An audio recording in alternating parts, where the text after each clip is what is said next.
Welcome to 8 and 9 Figure Mentors, the podcast that helps you get to know the people who start, run, grow, and exit 8, 9, and 10 figure businesses. My name's Tim Cameron Kitchen. I'm the founder of Exposure Ninja and building a group of companies over at Shinobi Capital. And in this episode, I'm joined by Rob Hamilton. Rob founded an office rental company called the Instant Group, which he then sold to private equity. And in this episode, we discuss his journey. In particular, one of the things that I admire most about Rob is how he optimizes his life for adventure and fun and enjoyment. And that's not something that you often hear from people who are successful in business. Often they're optimizing for a particular financial outcome, whereas Rob's message is very different. And that's that you need to make sure you're focusing on enjoying your day to day. As simple as this sounds, I don't hear this message very often in the world of business. So it's a really interesting episode, and Rob's got some great insights on exactly how we do this. And he's even got a suggestion of how you can optimize your life for fun with something that he's involved with at the moment called Ride 25. Anyway, enjoy this episode with Rob Hamilton of Ride 25 and X Instant Group.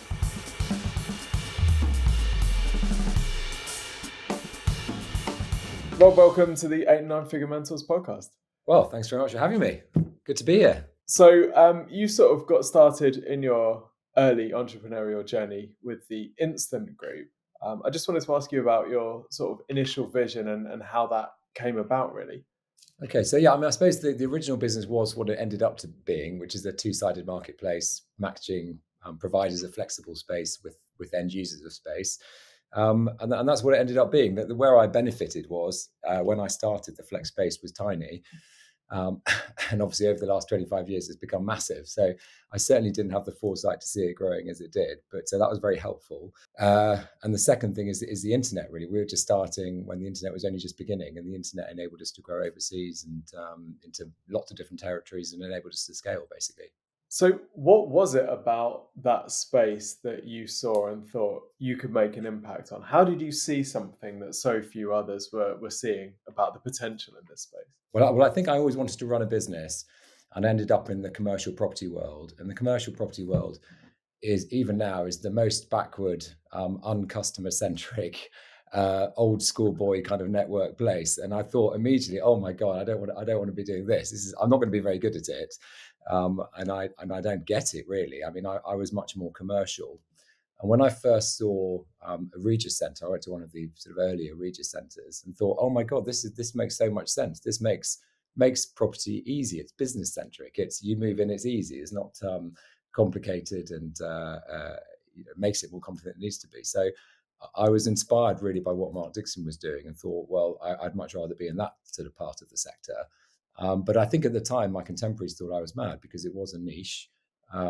People looked down on it as being sort of used car salesman doing it type thing, not the proper property people. And I kind of didn't really see that. I just saw it as being a commercial, customer-centric solution, really. So to me, it got me out of doing something I didn't want to do, which was traditional commercial property stuff, and it gave me an opportunity to try something else. That's amazing. And when you started it, did you have an idea of how you wanted it to go? Were you building for exit? What did you expect was going to happen? I think, if I'm honest, I think to begin with, it was just about can I find something I'd rather spend my time doing than being in commercial property. But then relatively quickly, I think I was very focused on I'd really like to build it and sell it. And then enable me to do other things. So I suppose I had an eye on sort of I wanted the business to get to a certain size, but really for the first 10 years, it was just all about trying to build scale and find scale, build a profitable business that had the scale that you could exit from. And it took really 10 years before you could really start thinking about, gosh, what would an exit look like in a few years' time? But I was definitely, in my own mind, I was very focused on. That was the ultimate goal, was to make enough money so I could choose to spend the rest of my life doing what I wanted to do, rather than, obviously like most people, is paying the mortgage and paying your monthly costs. That's really interesting. You're not the first guest who's sort of said that they've gone into something with a goal that they want a certain valuation, and they look at the business almost quite I guess functionally it needs to provide that goal, rather than, I was really passionate about this thing and I went in, I just thought I didn't really care what the future held. I just really wanted to be in this space. But do you think that sort of focus helped clarify decisions while you were growing the business? Did it give you a sort of a useful perspective, knowing that this wasn't going to be your forever thing and that someday you were hoping to sell it? Definitely. I mean, but bear in mind, I wasn't. We weren't changing the world. It was we were selling office space, and I'm not sure. I'm not sure many people start their careers and have a passion for selling office space. So I wasn't. I definitely wasn't so enthusiastic about the product, but I was enthusiastic about getting to I see it as a race really, and a marathon, not a sprint. And I saw it as I can't do this for 50 years, but if I can do it for 15 years and work at a pace and a rhythm to achieve something, then that's probably what it's going to take to be able to sell it. And I think you tried to sell it during the financial crisis in 2008. Is that right? Were there any lessons that came from that experience? Yeah, I think we were quite early in the process then. And what I did is I recruited a non-exec chair, and I had no contacts in the private equity world, and he said, "Well, let's just go and see 2 or 3 people I know." So we went to see 3 private equity contacts of his, and they all basically made an offer. So we went from not planning to sell at that point to just working towards something to suddenly having some offers. So the numbers were big enough that we did accept one. But of course, that was in September 2008, and by the time we got to Christmas and we were due to complete, nothing. I don't think any deals were probably being done at that point. The whole world seemed to have collapsed. But that was massively valuable for me because I learned enough about the process to understand what it means. I don't think you can really understand it until you've seen it and done it. So just what is a data room? People talk about data room. I don't really know what a data room was before then. How anal do you need to be about having all your contracts in place, and employment contracts and customer contracts and all that stuff? So I think it was a useful learning, understanding what it really meant, and also understanding that or highlighting that you really need to have accurate forecasting, and the process is long. You're not going to very rarely do people do it in less than 6 months. So you've got to be confident about your business for the next 6 to 12 months. Be able to forecast for that period and then actually stick to the forecast. So there's no point going in with a unrealistically high optimistic forecast, because the process will undoubtedly take longer than you hope it would at the beginning. The second big learning for me was I was the CEO at that time, and I recognized that if I sold to private equity, really I needed to be part of the team that was going forward, and I didn't want that. So I recognized I needed to either recruit from within a new CEO or recruit externally before we went through the process again. So that's what we did. Sort of 3 years later, we recruited an external candidate.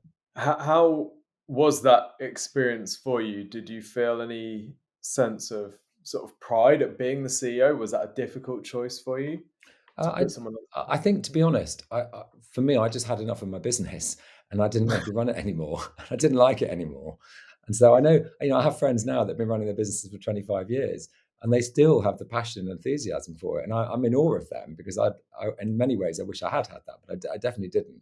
So the idea of being able to hand over all the things I don't want to be doing anymore to somebody else was an absolute joy, to be honest. It was sad. My last kind of official day, and the whole team did lots of little things and gifts and stuff. Yeah, I was definitely emotional, and then made a video, and I definitely had a tear in my eye. It was an emotional day, but the plan was always to sell it, and this was the stage in that process. So I get back to your earlier points. I was very focused on this point of selling, so that's what I had to do.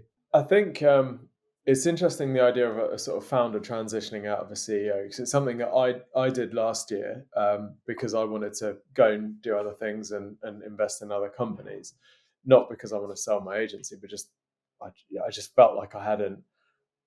If I put the job description of the CEO out there, it's not something I would apply for. I just sort of found myself in it as a founder, and 10 years later, this is my job, and it's not necessarily the things that align to my strengths. If I consider myself a starter, then I wouldn't necessarily go to the CEO role of an established business. But in going through that process, I found that there are very few people that seem to talk about this. The holy grail seems to be, the Mark Zuckerbergs, who found the business and they develop and learn all the skills that are required along, and then eventually they're the CEO of a very successful company.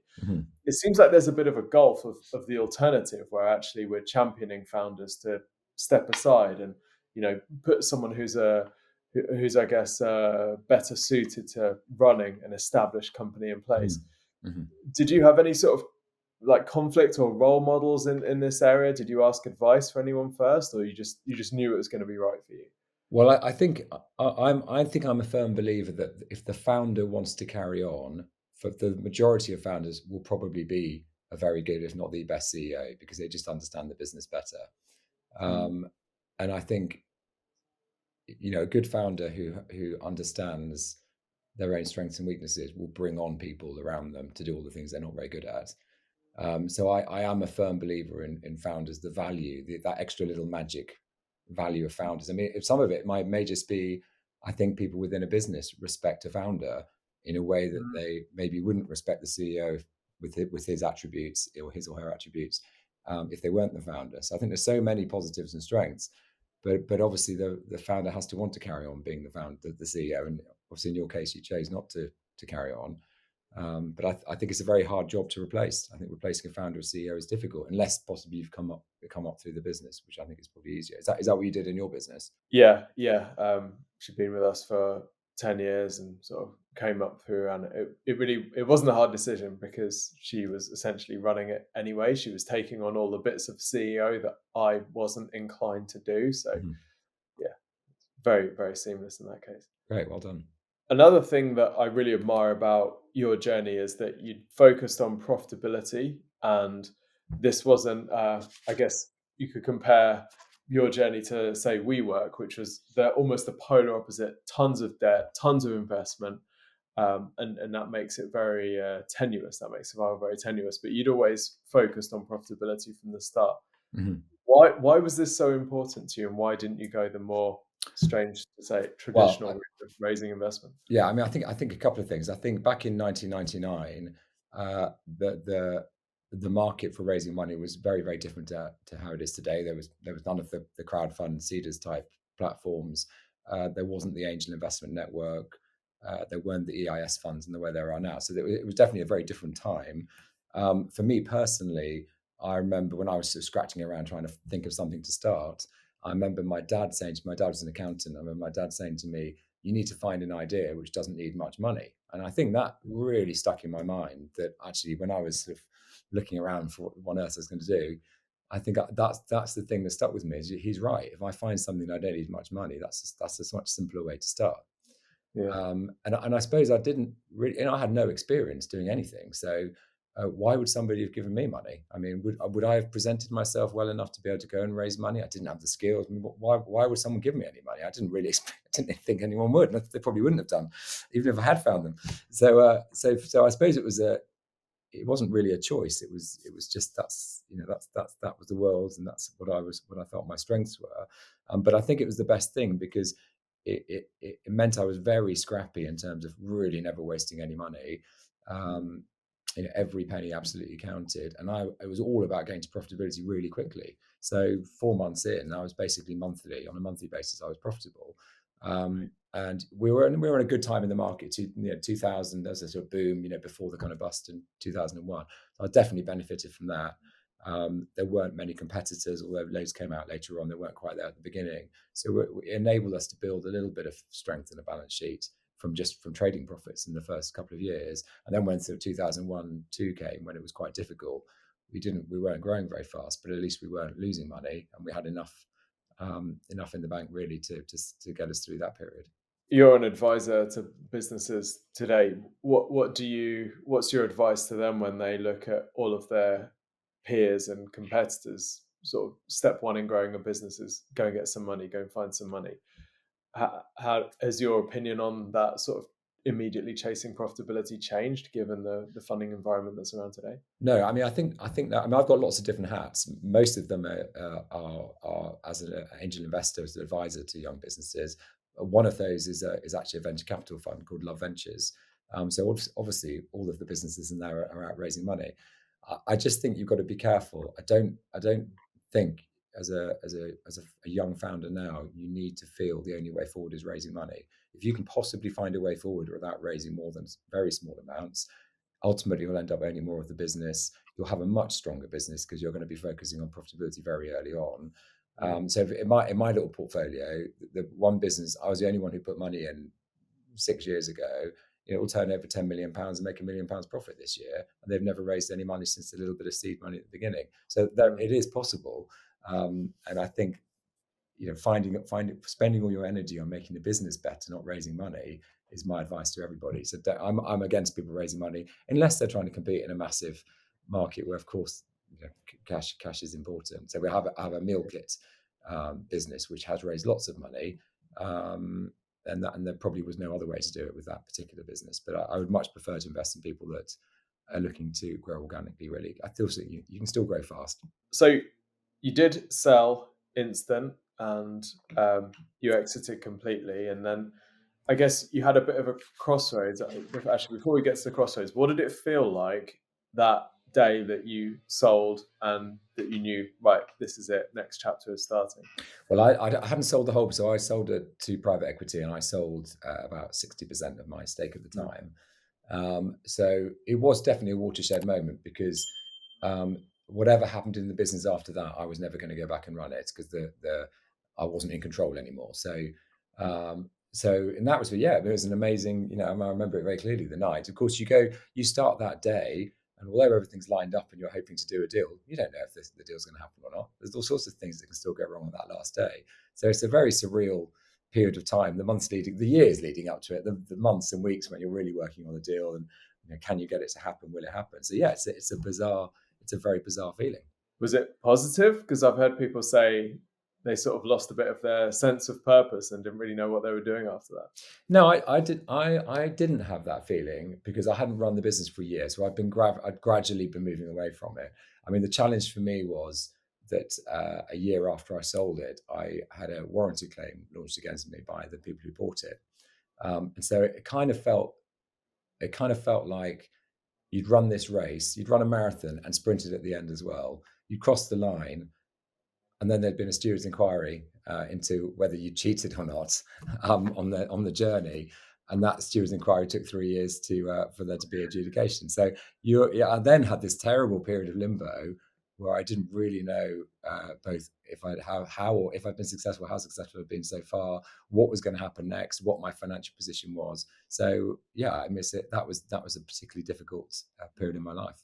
Wow, that sounds incredibly tough, and there was probably a lot of ups and downs during that period. How did you sort of regulate, and did you develop any sort of techniques for dealing with that level of uncertainty? Well, to be honest, I'm lucky in that the business had been successful for quite a long time before I sold it. So it wasn't like all the money was in the business. So we were perfectly comfortable as a family. I'm lucky I have a wife who doesn't want to spend money on expensive handbags and things, and she was quite nonplussed about it, which is quite helpful. I just concentrated on being fit and healthy, and just working hard, going through all the detail to overcome the issues that they had raised. So in some ways, it was quite a positive experience for me.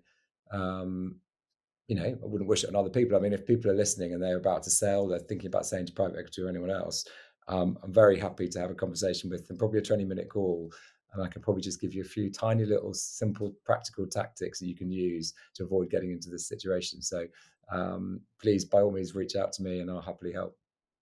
Oh, that's great, Rob. That's great. So, all right, so that all happened, and things went through, and then I guess you had a decision about what next. And you must have been sort of looking out at the horizon thinking, well, you could go and start another business, you could go in investment, you could just retire. Like, how did you think through those options? And had you been planning one way or another? Well, taking one of them, I definitely wasn't going to retire. I never no intention of ever retiring. I want to be busy all the time. So it's just finding interesting things to do. And I think the thing that interests me in business most is the kind of the hustle at the beginning, the kind of getting from no revenue to profitability. And that's probably the bit I'm best at. And I've obviously had that experience of doing it. So helping other people on that journey seems as a logical thing for me to spend time doing, really.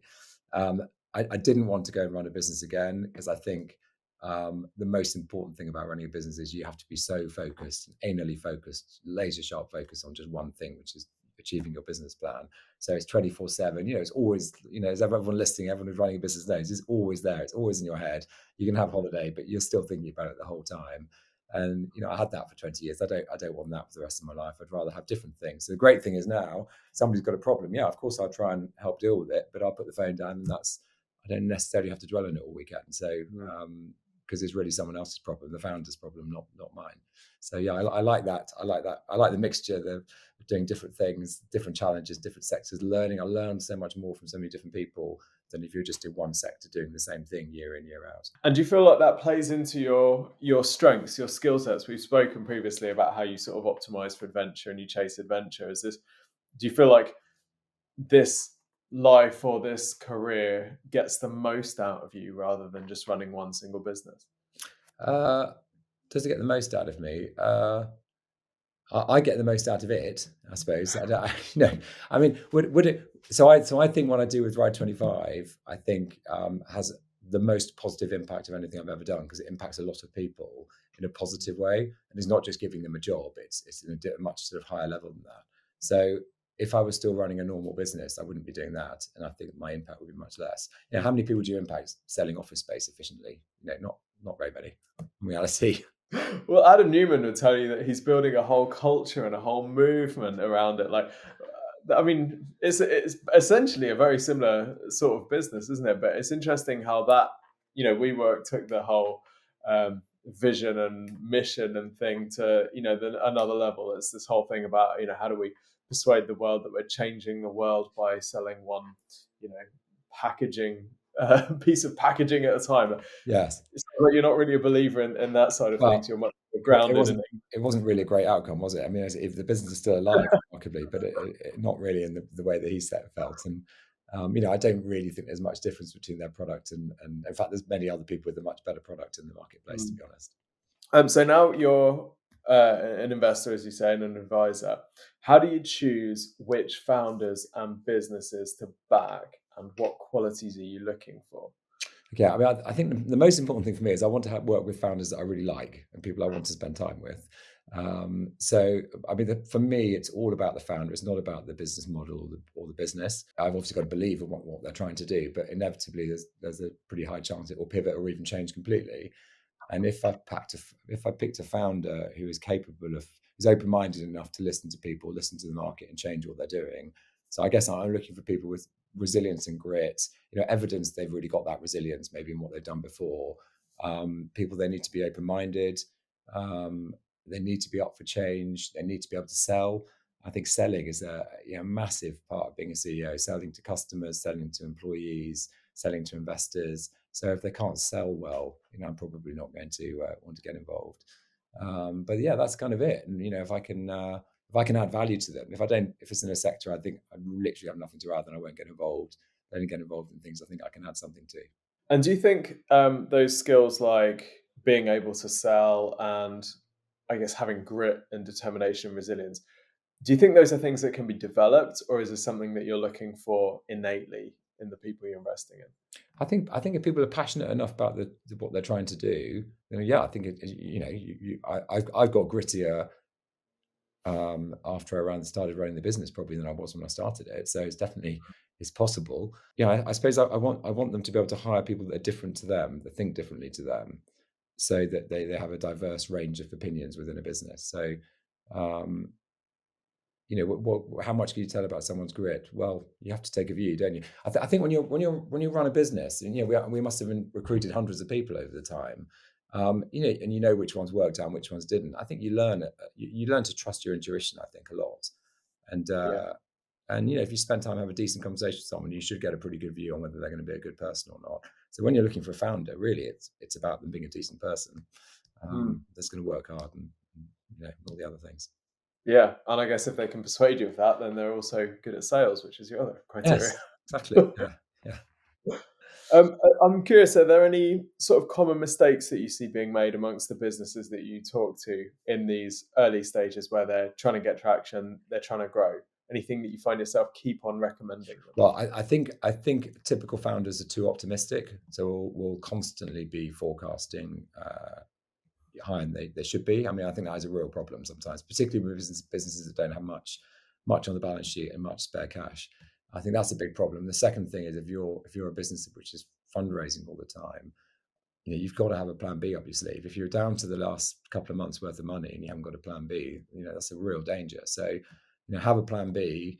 and don't be too optimistic. It's not being a negative founder. It's just you've got to be realistic when you're forecasting, and I think it's very easy to not be realistic. Yeah, I don't know about you, but I find that that's a really rare combination, the ability to be optimistic enough to start something, but yet with half an eye on the downside. I'm thinking of, Richard Branson leasing the planes, but with an option to give them back if it didn't turn out. Whereas I think a lot of founders, particularly SoftBank ones, would just go straight into leasing as many planes as they possibly can without giving a Yes. single thought to the downside.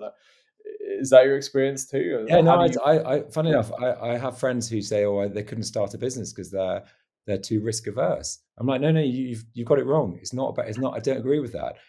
Being an entrepreneur is about managing risk. So Richard Branson started hundreds of businesses, but he never had much. He wasn't risking very much. Like with his airline, he would have shut it down a month later if it failed. It wouldn't have cost him very much.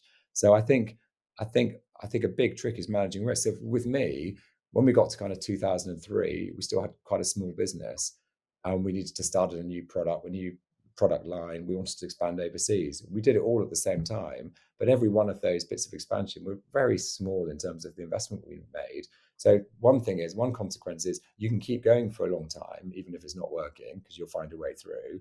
If you were spending massive amounts of money on each of those things, you'd have to shut it down. You've been forced to. So managing risk is a key part of being an entrepreneur for me. I want to ask you about some of the challenges and I guess conflicts that you've overcome. Is there any moment in your career that stands out as being particularly tough? Obviously, you mentioned the warranty claim. Was there anything else that was a real sort of low point for I you? remember I had a terrible relationship with one of my customers. He was one of my bigger customers, and he was just a really unpleasant bully, effing and blinding all the time and all the rest of it. And I just sort of sucked it up for quite a long time. And then at one point there was a bit of an industry, I'm sure it's illegal, but the kind of the operators, the flex operators tried to come together and basically ruin our business. Fortunately, not many people joined that group, but this one CEO who'd been this awful bully basically had to come to me because we'd stopped working with him as a result of this conflict. And his bosses, or the main shareholders in his business, came to me and said, what do we need to do to work with you again? Do we need to fire him? And at the time I said, I don't care if you fire him or not, I don't care what you do with him, but there's no way I'm ever going to be bullied by him again and shouted at by him again. So if you tell him that, I'll work with him. And from then on, good as gold, no problem. So I just wish I'd stood up to him much earlier because it was just unpleasant. And I think that's the way you have to just deal with bullies as you go along. You can't let them intimidate you. That's really interesting. Yeah, it's sort of something about bullies and what makes them behave like that, isn't there? What was going on in his life to make him be like that? I mean, extraordinary, really. I mean, Yeah, it's wild, isn't it? I just think, we've got one life and we spend it with people at work, and why would we want those relationships to be based on conflict? That seems really unusual.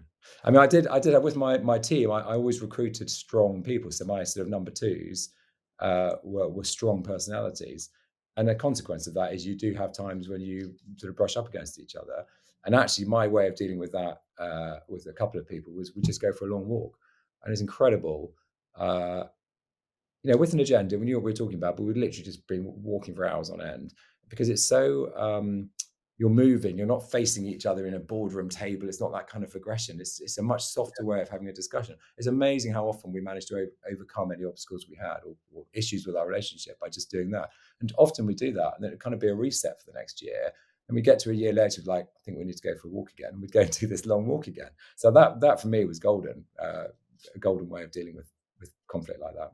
That's amazing. Steve Jobs used to take people out for long walks as well, didn't he? Yeah, he just seemed to walk around to supermarkets and things. It seemed very odd walking around this sort of suburban area where he lived. But yeah, he did. He did the same thing. Yeah. And it's interesting what you say about like not facing someone. So my wife has this thing, like if ever we get into a discussion, she wants us to sort of lie down next to each other and just face the ceiling, because then you're not looking at each other, and it sort of takes a little of the heat out of the situation, I suppose. So there's something about that. Well, that's a great tip. I'll try that. I'd say it has like 65-70% success rate. So yeah, okay, definitely great. better. Yeah, good tip. Flat out arguing. Many founders have I guess a desire to be, well, I guess the criticism would be we're people pleasers a lot of the time, and I try and frame this as, yeah, well, you probably want someone who's a people pleaser because then they're building something that people like. But of course, the downside of the people pleaser is a potential conflict avoidance Mm. type behavior. Has this ever been something that you've experienced, and has the walk sort of helped with this? Yeah, I think the walk is definitely my big weapon, really, in dealing with the bigger ones. Of course, we're all guilty of avoiding situations. I think avoiding conflicts, but I think the thing I learned is that you do have to face things head on, and actually, the worrying about it is the biggest problem. Once you've dealt with it, it's generally fine. So Mm. I remember having a particular issue, and it would really upset me at the time. It was like a partnership relationship which was failing, and like a commercial relationship that was failing. I was really upset about it, and I just randomly had this friend come and stay, and we talked about it. And then, like 6 months later, she came to stay again. She goes, "Oh my god, what happened to blah, blah, blah, blah, blah?" And I was like, I couldn't even remember what it was. It was like, it just shows you that you can have something in the moment when you're running a business, you can let it get on top of you, but there's no consequence. You're not, you deal with it. You don't need to be dwelling on it. You don't need to be worrying about it the same way. And I think founders are probably all guilty of dwelling on things and stressing about some of the small things. There's so many things that can go right or wrong. As long as you're just working hard, not avoiding conflict, hitting things head on when you need to, then I think taking the stress out of running a business is probably quite an important thing to try and do. Yeah, that's interesting. And obviously you're very into keeping fit and looking after yourself, and that's part of the premise of Ride 25. Has that always been a constant throughout your career? But I definitely tell. We used to encourage people to do triathlons, and we even had our own wave in the London Triathlon once. So we were definitely conscious, but not to the extent I am now. If I was running the business now, I would absolutely want to have a proper gym. I'd invest in a proper gym in the office, proper showers, and all the rest of it, so people could come and go. I would encourage people to actively exercise every day in the whole business. I just think you're just so much more efficient. You're so much more motivated. You just get so much more done. So if people Yeah. spent an hour every day doing something which wasn't at their desks, whether it's together as well, going for a bike ride or run together as a team, yeah, I'd be really as a CEO, I'd be really encouraging that behaviour, and I did to some extent, but not to the level I would now. Oh, that's super interesting. I think particularly with a lot of remote work and people, I guess, having their own life habits and routines, and it can be quite difficult, can't it, to to keep a workforce healthy. Mm. Um, Remote work is always on. People are always able to clock in, and there's not really any in-person sort of motivation to go and do things like that. Mhm, Do you think mhm. this is something that founders need to be mindful of these days? How do they actually keep their workforce healthy enough to perform? Yes. Well, I think the key thing is to do it for the founder or the CEO themselves to do it, because if you're leading by good example by saying I'm not having a meeting between 2 and 3 because I'm doing X, and encourage other people to do the same, I think that's a very healthy way to be, really. You mentioned earlier about knowing that you wanted this to be, knowing that you wanted an exit from Instant because there were other things that you want to do in your life. Have you always set sort of life goals and had a bit of a life plan so that you know the overall direction of your life? Yeah, I think so. I do this. I have done this exercise recently. I think it's quite useful. It's called a life timeline, where you just plot on a spreadsheet everything that's happened, all the key things that have happened, good and bad, in your life to date, and then what you want the next tens of years to look like. And I think that's a useful exercise, because I think often people don't have a clear plan about what they want to do over the next X number of years. When you're running a business, hopefully you have a very clear view on what you're going to do, how long the race is, how long you're going to be in it for. Yeah, I think that's key for me, because how do you know if you've kind of succeeded, or how do you look back and think I did what I wanted to do if you're not setting goals? So yeah, I think goal setting is vital. Day to day business plan goal setting, but also life goal setting for yourself. I'd always say that to people in their appraisals. Say, what's your dream? What do you want to be doing? What do you want to look back on when you're 80 and say you've had a good career? What does that mean for you? If you're the guy who runs IT, that's great. If you want to have the best IT department in the world and do it for 50 years, that's a great goal. But if you actually want to climb mountains or do something else, well, how are you going to get to do that? And I think it's really important for people to think about their own vision of their sort of good life, and try and achieve it. That's really interesting, but it seems very sort of non-traditional. I would imagine that if you ask most people in IT departments what their dreams are, what their goals are for their lives, you'd get a sort of a bit of a blank stare. So how do you even You get get a blank. that? When I used to do it in the business, I did it in the business all the time. I'd always ask people this, Yeah. and you generally got a blank stare. People don't think about it. And I think Mm. everyone's worrying about paying the mortgage and looking after their children and all that stuff. But it doesn't mean you can't have goals beyond the day to day paying the bills. And I think you should have that. I think it's really important. And funnily enough, with my people, I definitely noticed you'd have the same conversation a few months later, or they'd bring it up when you're in the bar or whatever. And I think it's really good to get people thinking like that. Everybody should think like that. If you've enjoyed this episode, please subscribe on whatever podcast platform you're using. And don't forget to leave us a rating and review. This is a brand new show, so we need all the ratings and reviews that we can get. And if there's anyone in your network that you think might enjoy this, then please do send them along.